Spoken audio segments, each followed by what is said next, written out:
With Doubtnut, get instant video solutions to all your maths, physics, chemistry, and biology doubts. Just click the image of the question, crop the question, and get instant video solution. Download Doubtnut app today. Hi everyone, our question says the most important feature in a plasmid to be used as a vector is A. Origin of replication or ORI. So what is the origin of replication or ORI? So this is basically a sequence of DNA from where the replication originates. So that's why it is known as the ORI.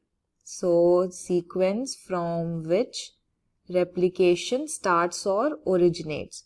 So we can say that it is an important feature which has to be considered while choosing a vector.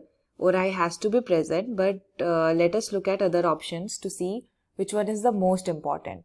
So B here is presence of a selectable marker. So presence of a selectable marker is also important to select between the transformants and non-transformants. That is, those cells that contain the recombinant DNA known as transformants and the non-transformants, that is the cells that have not taken up the recombinant DNA. So selectable markers help in identification of transformants versus the non-transformants. So this is also an important characteristic, but it is not the most important.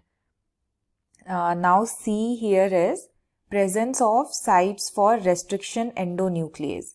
So this is very important because restriction endonuclease cuts the DNA, and by cutting the DNA, they help to open up the plasmid. So by cutting the DNA, it helps to open the plasmid, and thus the plasmid can act as a vector and take up the recombinant DNA. So we can say that this is the most important step, because if we cannot open the plasmid of the vector, then we cannot incorporate the recombinant DNA, and thus it cannot act as a vector. So this is the most important characteristic. So D here is its size. So its size does not bother much because we have many sizes of vector which are available, and the size changes according to the situation. So size is a conditional thing. It can change according to the condition.